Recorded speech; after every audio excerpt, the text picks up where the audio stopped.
Kaum muslimin, muslimat sedang rahimahumullah, kita sebagai makhluk yang penuh keterbatasan dan kelemahan, tetapi rahmat Allah selalu menyertai kita, maka sudah selayaknya kita selalu memanjatkan syukur kehadiran Allah Subhanahu wa Ta'ala. Keterbatasan kita sebagai makhluk Allah meliputi segala sesuatu.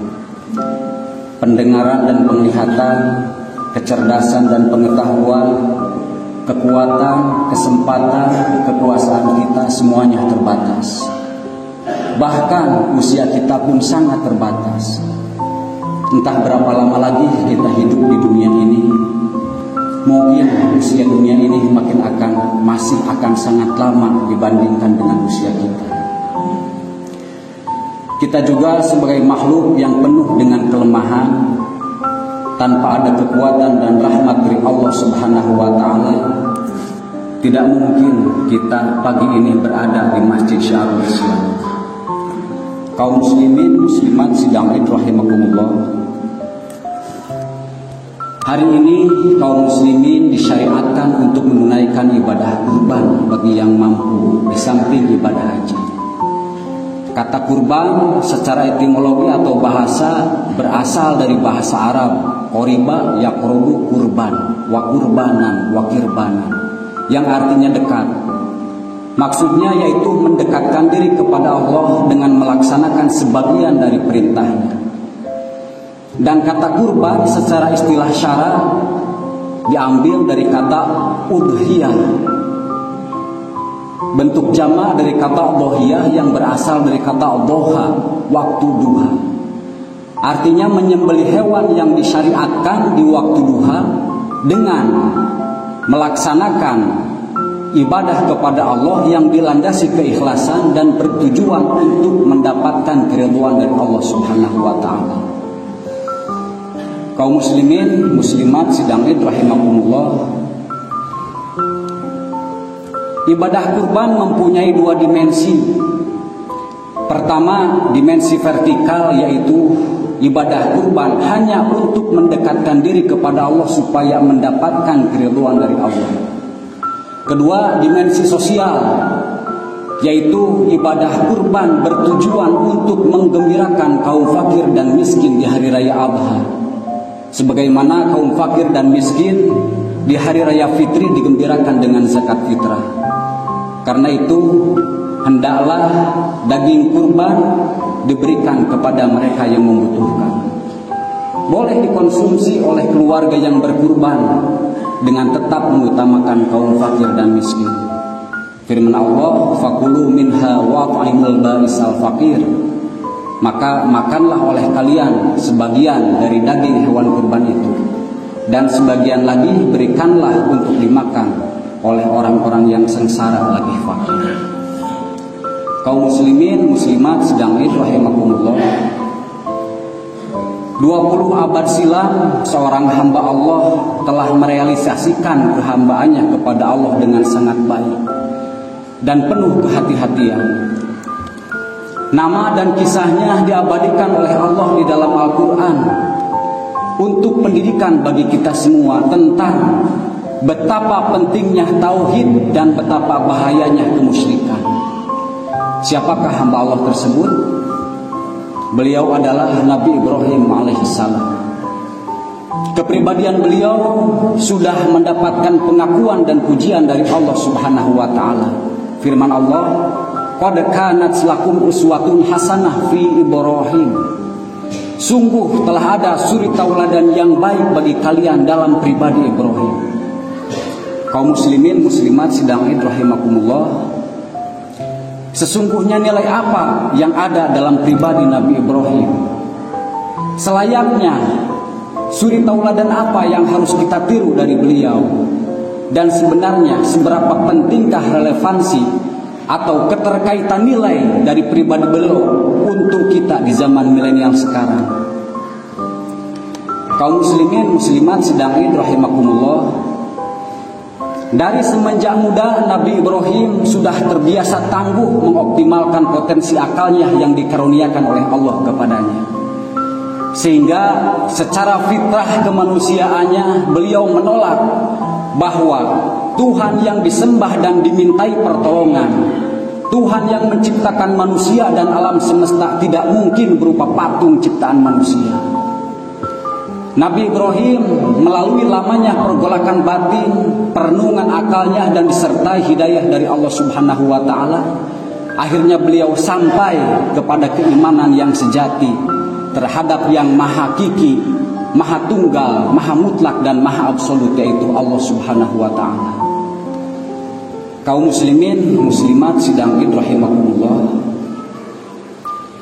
Di dalam kisahnya, karena mentalitas tauhid dari Nabi Ibrahim sangat kuat, beliau berani berbeda keyakinan dengan Azar, orang yang membesarkannya, orang yang merawat Nabi Ibrahim.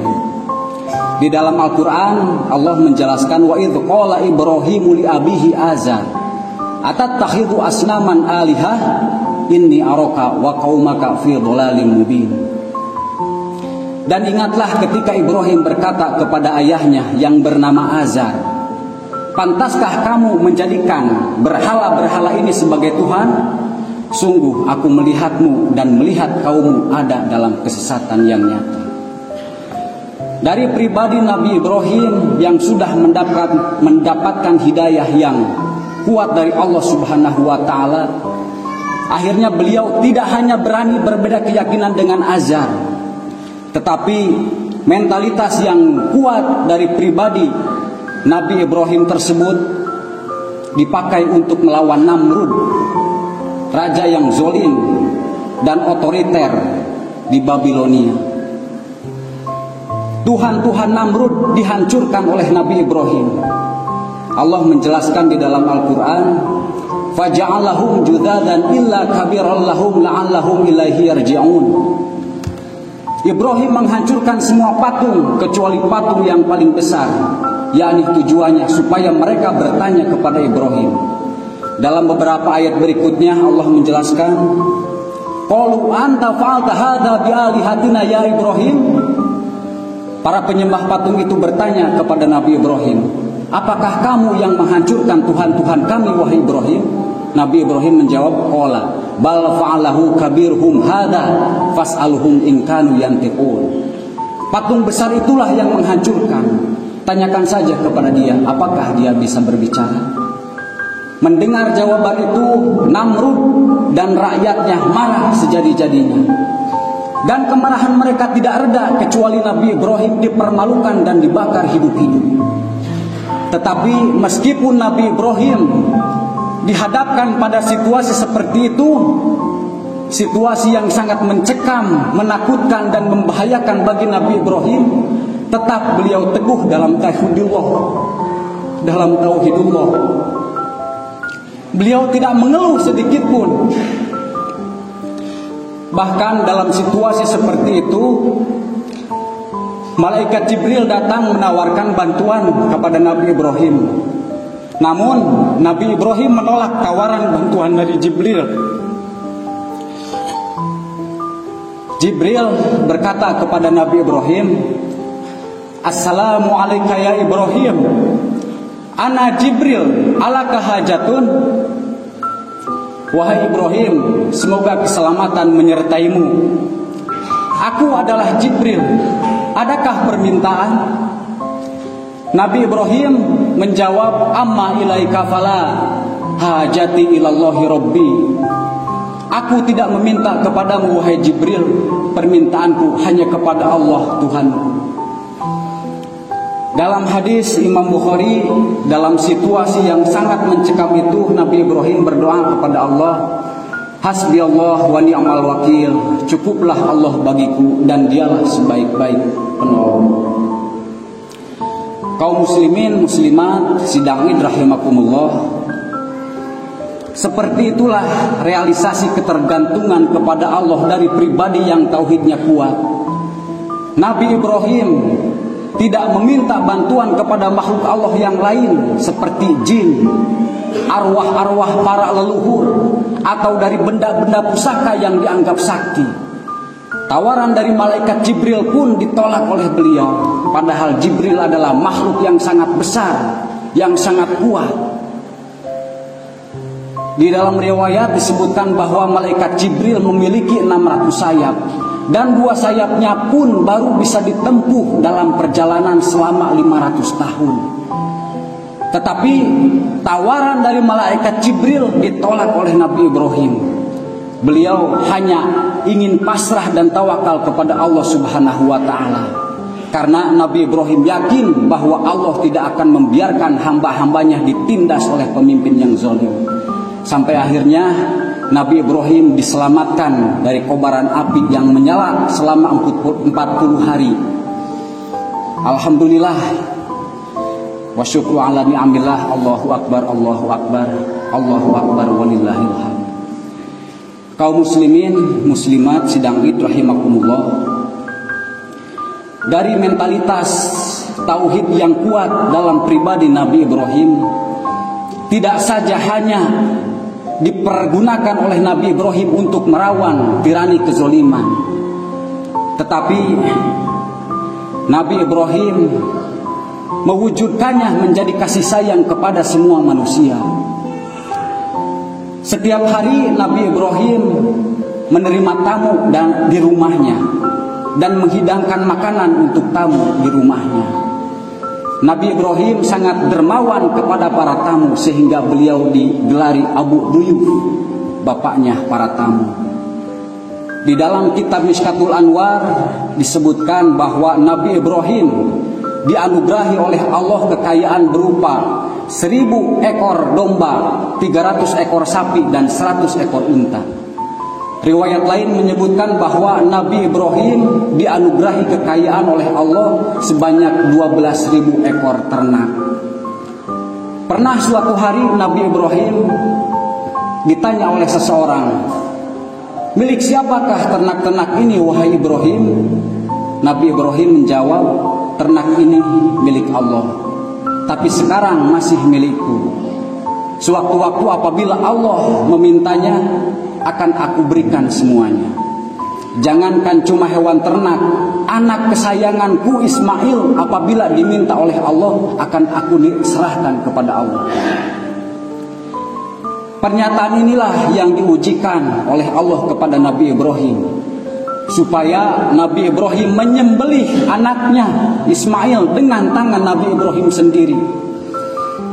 Sungguh ujian yang sangat berat bagi seorang ayah. Tetapi Nabi Ibrahim harus membuktikan cintanya kepada Allah dengan mentaati perintah Allah untuk menyembelih Ismail. Dan karena kekuatan tauhidnya, Nabi Ibrahim diselamatkan oleh Allah dari perintah tersebut, dan Ismail tidak jadi disembelih, diganti oleh Allah menggunakan domba kibas. Betapa mengagumkan kehidupan Nabi Ibrahim. Ujian seberat apapun beliau lalui dengan berakhir keselamatan dan kebahagiaan. Kaum muslimin, muslimat sidang id rahimakumullah. Ada cerita di dalam Al-Quran tentang mentalitas tauhid dari kaum muslimin ketika perang Badar. Pada waktu itu kaum muslimin hanya berjumlah 314 orang dengan senjata yang sangat terbatas, dan harus melawan kaum kafir Quraisy yang jumlahnya 1000 orang dengan senjata yang sangat lengkap. Pada waktu itu juga terjadi di bulan Ramadan ketika kaum muslimin sedang lapar dan dahaga.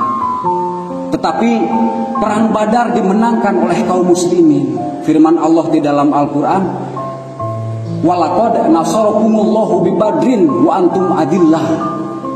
Sungguh kami telah menolong kalian dalam perang Badar, walaupun kondisi kalian dalam keadaan lemah. Tetapi meskipun kondisi kaum muslimin pada waktu itu lemah, Allah menurunkan bantuan. 3.000 malaikat diturunkan oleh Allah untuk membantu perang Badar. Itu karena kekuatan tauhid. Firman Allah, "Ayyumiddakum rabbukum bi thalathati alafim minal malaikati munzalin." Allah menurunkan 3.000 malaikat untuk membantu kalian. Sampai akhirnya perang Badar dimenangkan oleh kaum muslimin. Ini karena kekuatan tauhid. Tetapi ketika perang Uhud, kaum muslimin mengalami kekalahan. Mengapa? Padahal alat perang cukup lengkap.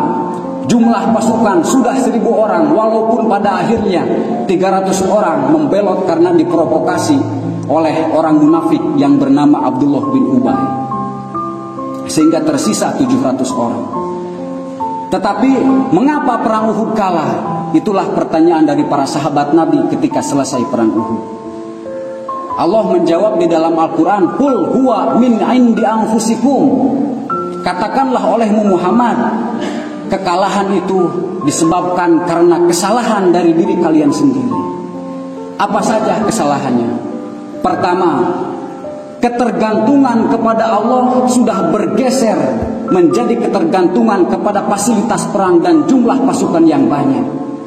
Kesalahan kedua, karena kaum muslimin tidak mematuhi perintah Rasulullah, amanat Rasul, apapun yang terjadi kalian jangan turun dari gunung. Tetapi sebagian pasukan malah turun dari gunung.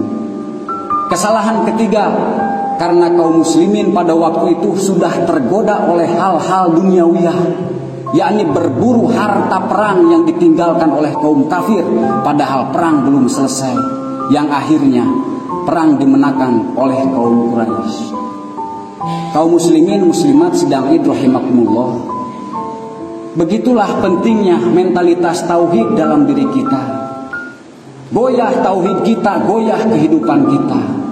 Tidak kokoh bagian dari tauhid kita, tidak akan kokoh bagian dari hidup kita. Rusak tauhid kita, maka akan hancur luluh lantak kehidupan kita di dunia dan di akhirat.